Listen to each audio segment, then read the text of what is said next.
서로 사랑하여서 결혼한 부부도 서로 다투곤 합니다.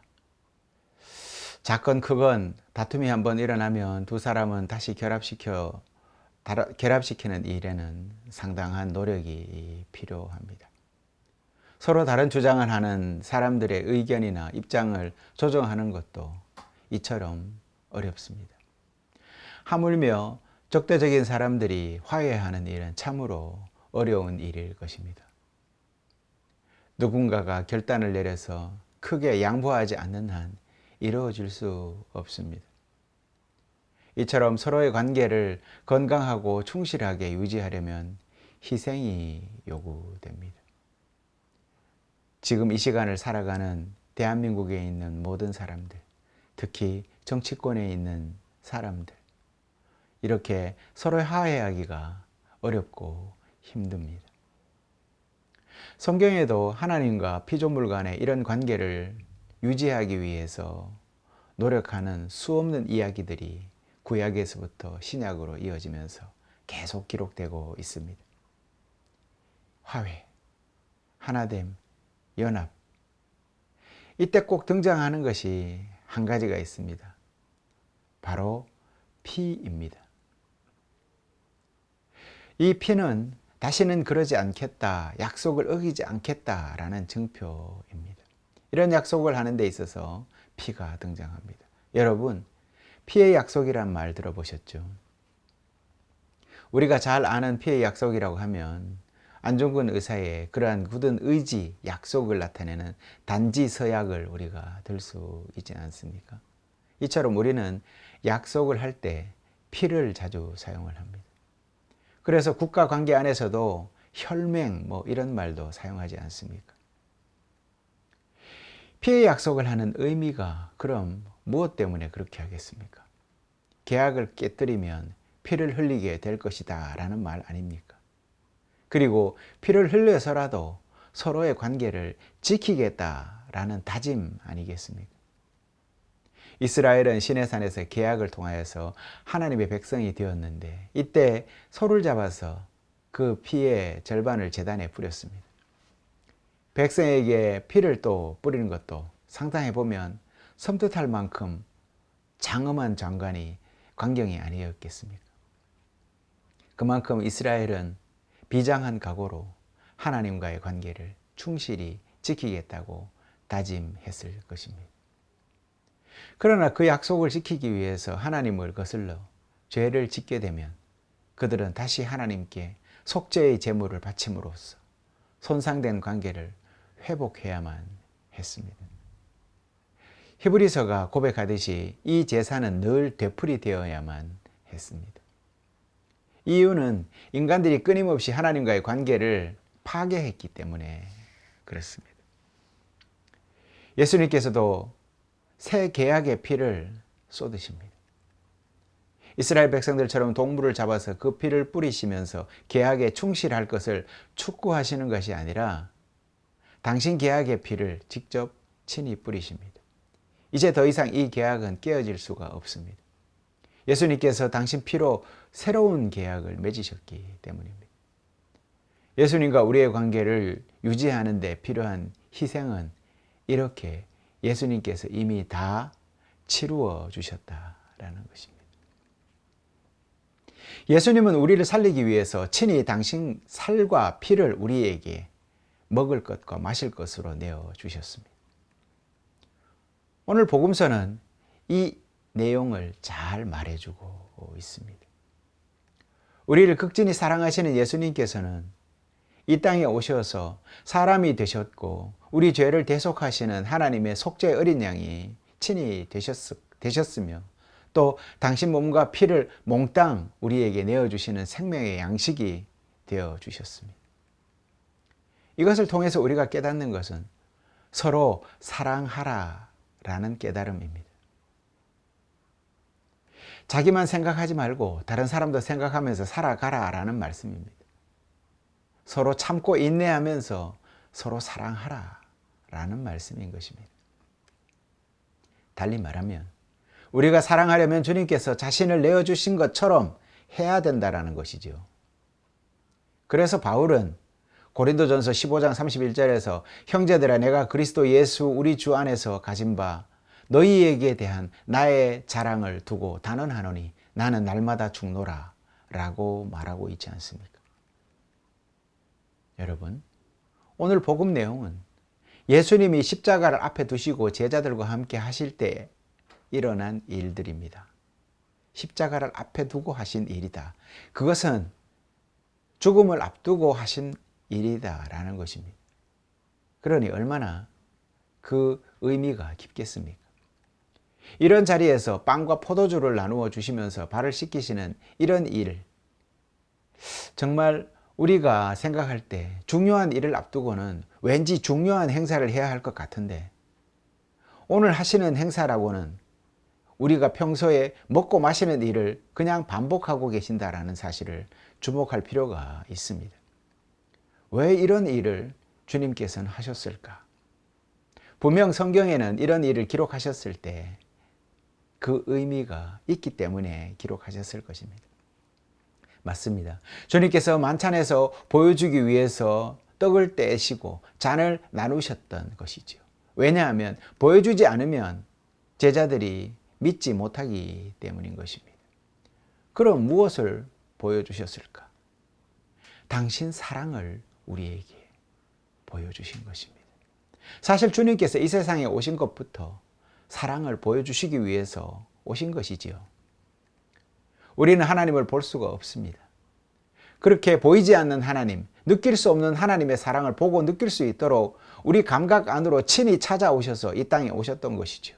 그래서 우리에게 보여주신 것입니다. 이것을 우리는 성육신 하셨다라고 말을 합니다. 그런데 하나님의 사랑이 우리의 감각 안으로 들어오신 것이 주님의 몸을 입고 이 땅에 오신 그것이라면, 오늘 예수님이 행하신 떡과 잔을 나누는 이 일은 주님의 십자가 사랑이 우리 안에 감각적으로 새겨지기를 원하셨던 것이지요. 이해가 가십니까? 주님의 십자가 사랑을 우리 몸에 새기는 일, 그것이 바로 잔과 떡을 나누는 것이었다는 것입니다. 우리 주변에 사별하고 잊지 못해서 오랜 시간 동안 돌아가신 분의 유품을 정리하지 못하고 간직하고 있는 분들을 우리는 보고 있습니다. 세월호 사건이 그러하고 이태원 참사에 희생된 가족들이 그러합니다. 그리고 코로나로 많은 가족들을 떠나보낸 사별한 가족들이 그렇습니다. 그들은 여전히 사랑하는 이들이 숨진 것을 인정하고 싶지 않습니다.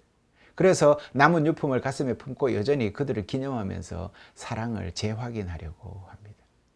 이 사별의 과정이 굉장히 중요합니다. 그런데 이 사별의 과정을 무시하면 그것이 심리적 트라우마가 되어서 그것이 상처로 내재되게 되는 것이죠. 그래서 재난에 있어서 초기 대응은 굉장히 중요하다라고 보는 것입니다. 묻어두고 없는 것처럼 해서는 안 되는 일이다라는 것이죠. 바로 주님의 성찬이 그것과 같습니다. 우리는 성찬식에서 우리를 위하여서 오시고 특별히 우리를 위해서 돌아가신 주님의 사랑을 빵과 포도주를 통해서 다시 보고 느끼고 되새기게 됩니다. 이처럼 성찬식은 하나님을 보게 하고 느끼게 하는 모든 일과 행위다라고 볼 수가 있습니다. 우리는 모두 살아가기 위해서 밥을 먹고 물을 마시지요. 이것보다 중요한 일은 사실 없습니다. 먹고 마시는 일보다가 중요한 일이 인간에게 뭐가 있겠습니까? 이처럼 주님께서는 우리가 가장 흔하게 먹고 마시는 행위를 통해서 당신 사랑을 우리에게 새기기를 원하신 것이죠. 그 말은 무엇입니까? 매일 먹지 않는 사람 없고 매일 마시지 않는 사람이 없다라는 것이죠. 그러니 주님의 살과 피를 우리가 매일 먹고 마셔야 한다라는 것을 우리에게 가르치기 위해서, 그리고 우리 몸에 새기기 위해서 지금 죽음을 앞두고 주님께서 이 행사를 치르고 있다라는 것이죠. 그러니 먹고 마시는 때마다 우리가 기억해야 할 것이 무엇입니까? 바로 주님이라는 것이죠. 주님의 거룩한 희생을 기억하면서 먹고 마시는 모든 일에 감사와 사랑을 우리는 떠올리게 되는 것입니다. 성도 여러분, 만약 누군가가 당신은 이 세상을 무슨 힘으로 살아갑니까? 라고 묻는다면 뭐라고 답하시겠습니까? 예전에 어떤 광고에 한국 사람은 밥심으로 살아간다 라고 했던 기억이 납니다. 하지만 이건 너무 단순한 대답 아니겠습니까? 그만큼 인생이 복잡하고 얽혀 있다라는 이야기입니다. 하지만 이 세상을 무슨 힘으로 살아가는지 곰곰이 생각해 보면 결국은 내가 가치 있게 여기는 것이 무엇입니까? 라는 질문 아니겠습니까? 내 삶의 가치가 세상 재물인가? 세상 명예인가? 권력인가? 지식인가? 그래서 세상은 남들보다 더 높은 출발점에 서기 위해서 좋은 대학 가고 직장 가려고 애쓰지 않습니까? 그것을 탓하려는 것은 아닙니다. 우리나라에서도 교육 평준화라는 문제가 사회적 이슈가 되고 있지 않습니까? 그것이 계급을 가르는, 사회적 지위를 가르는 기준이 되고 있어서 나온 이슈가 아니겠습니까? 하지만 이 이야기가 나올 때마다 사람들은 반반으로 갈라집니다.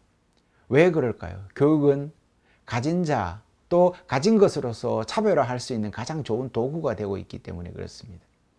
많이 가진 사람은 많은 기회를 얻고 그것으로서 높은 자리를 차지하게 될 거라는 겁니다.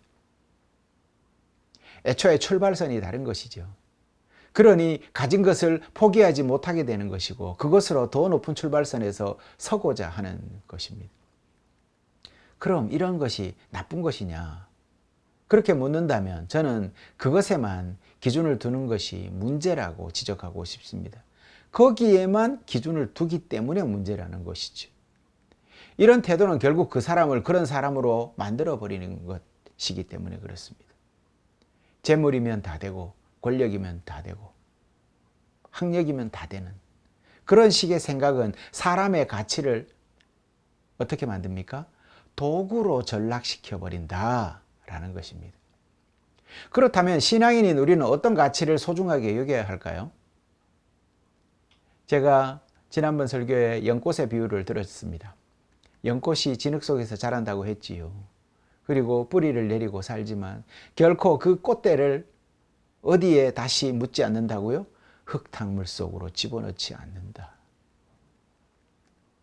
신앙인의 삶도 세상 속에 발을 딛고 살지만 그 시선을 늘 하나님을 바라보아야 합니다.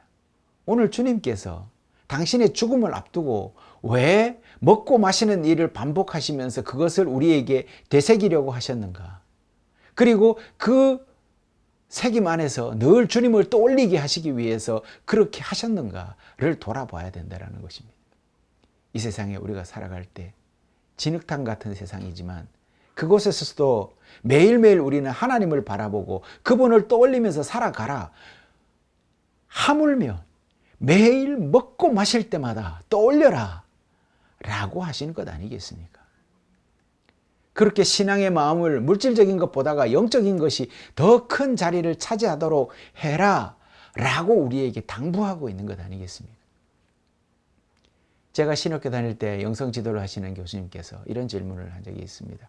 지금까지 살면서 가장 행복했던 때가 언젠가요? 라고 물었습니다. 이 물음은 한참을 생각하면서 답을 하지 못했던 질문 중에 하나였습니다. 내가 행복했던 때가 언제였지? 곰곰이 한번 생각을 해보십시오. 여러분은 살면서 가장 행복했던 때가 언제였습니까? 제가 좋아하는 드라마 중에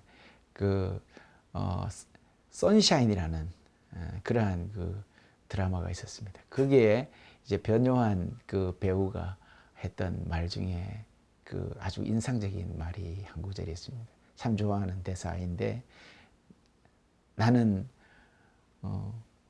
무가치한 것을 좋아합니다. 무료한 것을 좋아하지요. 이렇게 대답하는 것을 봤습니다. 그러면서 꽃, 나무, 바람 이런 것들, 구름 이런 것을 좋아합니다. 이렇게 얘기를 하는 걸 들었습니다. 사실 공통점이 무엇입니까? 무가치한 것들입니다. 이 무가치한 것들이 없는 것이 아니라 있는 것인데 여전히 우리에게 있어서 거저 주어지는 것들입니다. 하지만 그것 없이는 우리가 이 세상을 살아감에 있어서 참 행복이라는 것을 발견할 수가 없고 사실 그곳에서 참 행복을 발견하기가 가장 쉽다라는 것이죠. 하지만 우리는 그것을 무시하죠.